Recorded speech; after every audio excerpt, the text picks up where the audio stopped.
Wherever you go, you'll never have to be alone. Okay, so today I'm talking to Sharon, and Sharon and I have been working together for 3 months. So it was a beautiful combination of one-on-one coaching for 3 months, and then also Sharon joined Solve the Overeating Puzzle, the online group coaching program, and it's been quite really interesting to observe the journey, which kind of changed as we went on, but I'd like Sharon to share more about it. So, Sharon, first of all, what were the challenges before we started working together? What were your challenges? I guess to begin with, I'd tried every diet under the sun for the last 25 years. So I've kind of gone from 85 kgs to 135 kgs. Weight Watchers, Jenny Craig. Having just started with Eugenia, I'd recently done a 30-day Arbonne, drinking the shakes. I was pretty close to considering a gastric bypass. I'd even had hypnosis. Hypnosis to make me think I'd had the gastric band fitted. So a whole raft of different things, and I'd lose some, and then some would come back on. So it was just a lot of going up and down. But in the past, I've been okay with the ups and downs. Yo-yoing, weight cycling, whatever you want to call it. But in the recent months before working with Eugenia, I just noticed that probably like every month, a couple of times a month, 1 to 2 times a month, I'd have these just bouts of just really hating myself. It would make me cry. I'd think I was really fat, and I started feeling quite dark more regularly. And then I had the extra layer of getting angry that I was hating myself so much. So it was like a double whammy. And I didn't think that doing another 30-day shake challenge was going to get me out of that. It was kind of more the emotional and mental side of things. I felt I really needed support in and needed some more tools in. And like once I started with Eugenia, one of the things you said to me was, when you got down to 85, how did you lose the weight? How did you lose the weight when you lost 10 kgs this time? And the answer was starvation. And it's like, what the hell have I been doing to myself? But before I started with you, Eugenia, like trust was quite a big challenge. I remember saying to you, like, can I see some references and can I watch some videos? Because I think at that point, I just wanted to hear people say, oh, I work with Eugenia and I lost weight. So at that stage, I was still seeking weight loss as the reason for starting this program. What just like on a smaller scale, one of the biggest kind of food challenges I struggled with was having platters of food, like at school, morning tea, afternoon tea, there'd be catered platters, and I'd just like make it a challenge to have one or of everything or multiple items, or just eat so much and then feel guilty for the rest of the day. And so the platters in particular really tested my willpower. So that's just like one little example of a food challenge. So that's kind of like big challenge, and I guess a smaller challenge that I wanted to get support with. Okay. And so then we started working. So we had just one-on-one coaching for a little while, and then we started you joined the online program. So before you joined, because obviously you wanted to listen to the videos and to hear testimonials, which I think is right. I think we need to do our homework before we really join someone and really know, is that right for me? What's the point of trying different things and then they're not working? So what was it that made you, I guess, what is it that you felt attracted to or thought it was different, that you thought, oh, yes, I'm gonna work with me? I guess when you look at like Weight Watchers and Jenny Craig, there's not much personalization. Here's a bunch of points, pointed food, and you can have X amount, choose from this list. Like the personalization, I think, is what attracted me to the program. And I'd also never had something where I had regular one-on-one coaching. Like if I'd been to the Weight Watchers meetings, it would be sitting with 30 other people with issues. So, and listening to some generic message that everyone across the world is listening to over that week or whatever. So the personalizing it was was important to me, and yeah, something that I was seeking. But what I've found quite interesting is I've enjoyed but the both methods for different reasons. So like with the group coaching, I remember the first couple of coaching sessions we had, and people were opening up on the Zoom, and you could see their faces, and they were getting upset, talking about their situations and stuff. I remember just like crying myself, and your heart goes out to people who have got similar challenges, people who have got different challenges, and it just kind of helps put things at a bit of perspective that there's other people going through this as well. And it's not, I don't know if I'd say it's reassuring, but it's kind of like heartening and inspiring when you're with a group of people who are like seeking to make some positive change in that part of your life. It's also opened my eyes to different perspectives. I know there was one of the ladies on a call who was talking about some childhood memories she had and what that meant for her now. And it got me thinking around, we used to always go to my grandparents and have cups of tea and biscuits. And I remember, I remember my papa saying to me, stop eating the malt biscuits, save some for the rest of the grandchildren. And like the fact that I can remember that after what, like 35 years. But I think I've had this story with me that I'm the big eater, I'm the one that clears my plate, I'm the one that eats everything and doesn't often save some for other people. And I've just kind of held on to this story about who I am and what my identity was. So being able to hear other people's stories also got me to reflect on different parts of my life that I hadn't thought to even consider. It's also interesting, like you in the coaching calls, you've gone through some content and people talking about their lives in relation to the content, and people pick up different things from what you're saying as well. Like when we looked at the different types of triggers, mine was more a visual trigger, whereas someone else identified a completely different trigger. So it was really, I enjoyed being part of that experience. It was emotional at times, but I think it makes the journey, it's like, you're on this personal journey, but it's more personable. It's all about, people and how we are and who we are. So I really like that side of it.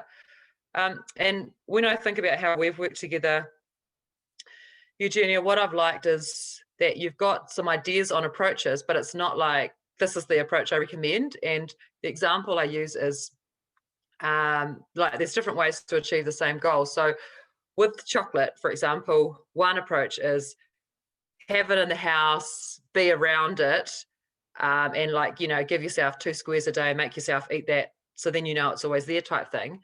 But then another approach is the path of least resistance and not having it in the house at all and knowing that you can just go to the supermarket when you need it. And I think it's good having different ways that can fit in with, different people in their lives. So it's been good being able to kind of pick and choose what I want to do and how I want to fit it in with my life. The other kind of interesting thing I picked up through our conversations is like when people are addicted to drugs and alcohol, it's like go cold turkey type thing, but you can't apply the same ways of dealing with that addiction as you can to people with food addictions. And your messaging around it's just fuel. It's like it's just another thing we're making these decisions all the time, every day, around what to eat, but we just need to be making good decisions and just getting over it faster. And food being a fuel is something I've really picked up through our one-on-one conversation. So there's kind of like no right or wrong in my journey. It is a journey, and I think that's a kind of a key difference to other weight loss. Is like you've got your 8 weeks and you need to have lost 1 kg a week and have lost 8 kgs at the end of that time, but the focus hasn't really been on the destination here. It's been on the journey, and it's always going to be on the journey. And I don't think other plans I've done have actually focused on the journey. They might have packaged it up as a lifestyle change, but it's not really. So I've enjoyed that part of it. And so, what benefit do you notice when there is like when we focus on the journey rather than the end destination? There's more opportunity for like celebration, noticing progress, and more joy. It's actually more enjoyable because if you just focus on the destination, I mean, what 95% of people don't get there anyway. If you look at dieting stats, it's it's depressing and soul destroying, and it would cause me to spiral down, and that self hate wouldn't disappear. But when you're you know making that 1% change, which adds up over a year if you're doing it every day, every week, when you're saying to yourself at the end of the day what went well as opposed to what would I do differently, um, yeah, there's more opportunities for, as you say, creating those positive neural paths in our head, and changing our self beliefs to be positive. Yeah. Mm. Oh, nice, beautiful. Okay. So, and when did you start noticing changes as we went through? I went pretty gung ho, I guess I'd say, at the start, and I like read the nourishment plan and I was filling out stuff, and I think I was still kind of grasping onto what I thought had worked for me in previous weight loss plans, because at this stage I was still thinking about weight loss.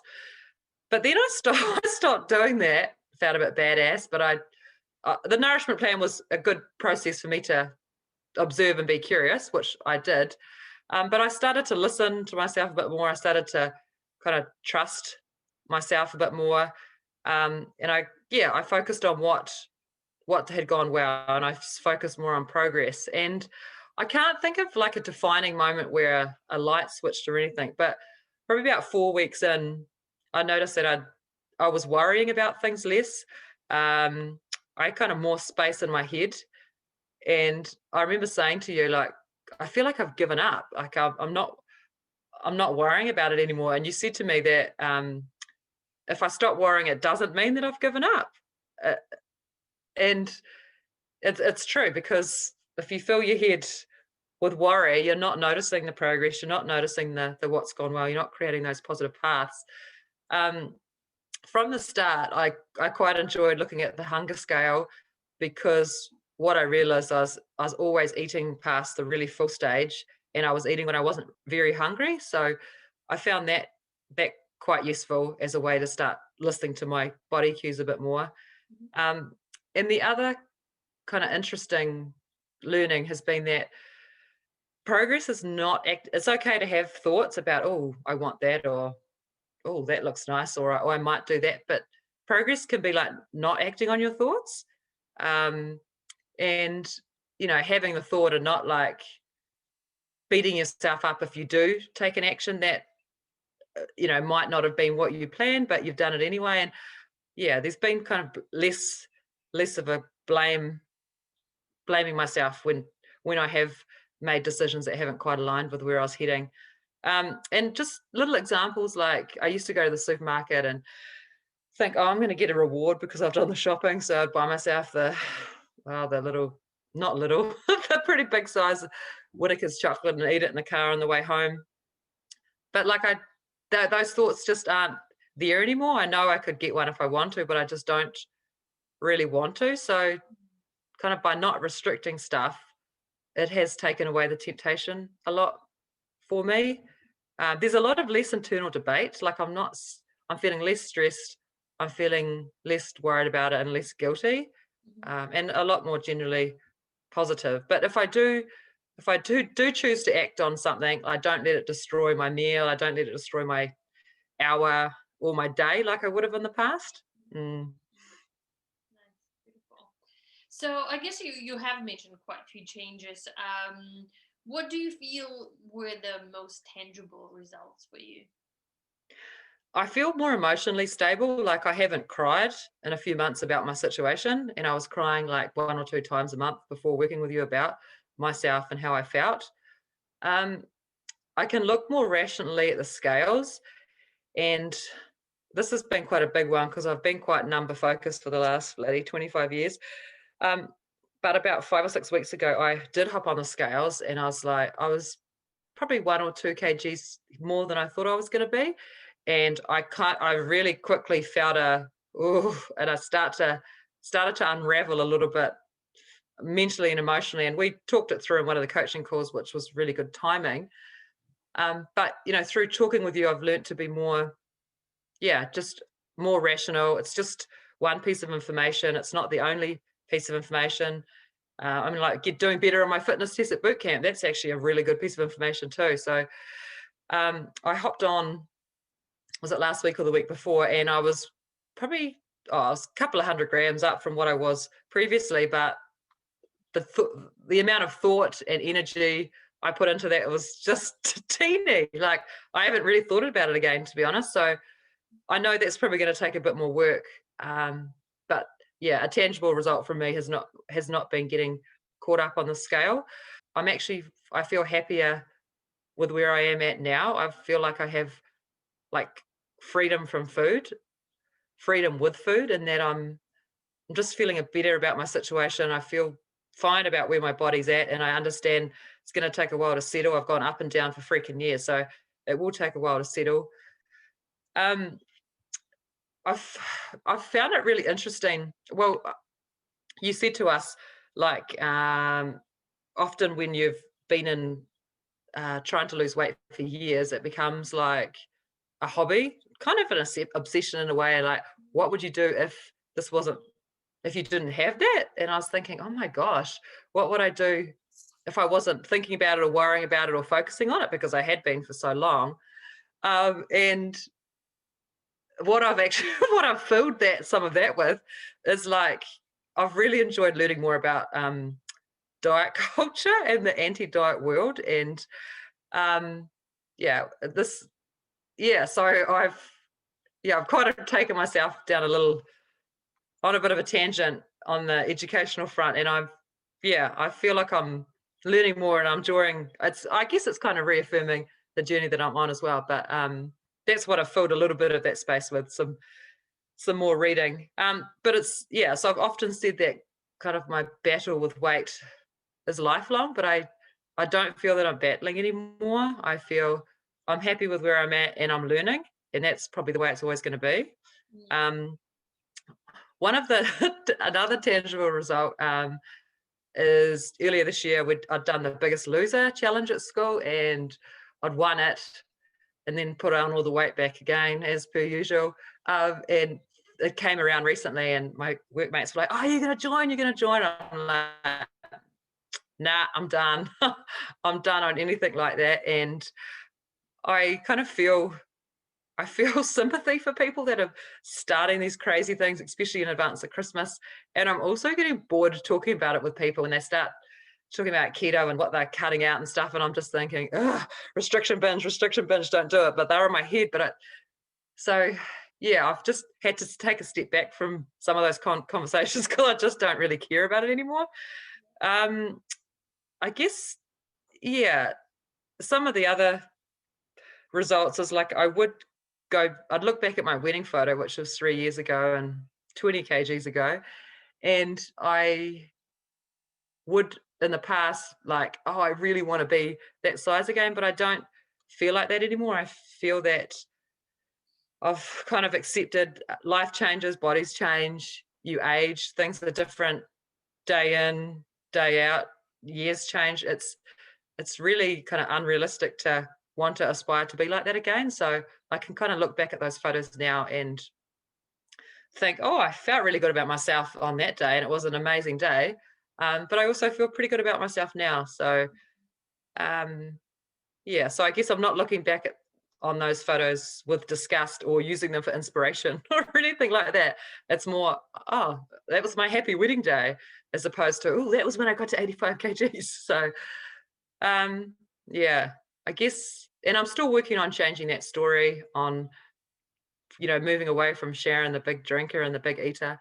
And the story's not going to change straight away, but it's been really good over the last few months to take some positive steps in that direction. Beautiful. Yeah. So it has been a very interesting journey, right? So, and I find it always very interesting when we start working together, this is my goal. And the beauty is also shows us that our goals change, our focus changes, what is important to us changes, our priorities change. And that's good too. We don't need to have to stick to the same goals as we had 3, 4, 5 years ago. And especially that's why that question, well, what did you need to do to get to that weight where you were 3 years ago? You can do it again, but do you want to do that again? Yeah. And the answer was no. So then it's okay, which is fine either way, whatever you choose. But then how do I make the most out of it now? And I love that you're focused. I mean, you are incredibly active and sporty and run a lot and do all these things. You're a very healthy, you have a very healthy lifestyle. You eat well, you move a lot, you like, it sounds like your mental health is so much better because the focus is not so much on this weight and your body shape. So sounds ideal to me. And that shows us, I really want to emphasize that as well. It shows us that the way we feel about ourselves does not correlate with our weight or shape or size. Absolutely. Yeah. And I was looking back at photos, and I looked back at my 136 kg self, and like I was really happy at that time in my life. Like, even being that size didn't slow me down or anything. I was living my best life, and just like I was living my best life when I was at 85. But it's got to the stage now where, what is my best life? And for me, it's not following strict plans and restricting and hurting my emotions and mental health. It's being my own cheerleader. And I think that's something I really picked up from you as well. You've got to be your own cheerleader. Yeah, awesome. I mean, it's been nice having you as my cheerleader as well for the last few months. I'm going to miss that. Well, I don't go away. I'm always here. Only a call away or email away. Thank you so much for Sharon. It's been a really, really a pleasure and joy working with you, and be part of and be the cheerleader for you and with you. Thank you, Eugenia. You're very welcome. Yeah, so I really hope that we will be in touch as we go, and New Zealand is small. We might run into each other. Thank you. Okay, you're welcome. Wherever you go, you'll never have to be alone, 'cause I'll be by your side. I'll be by your side.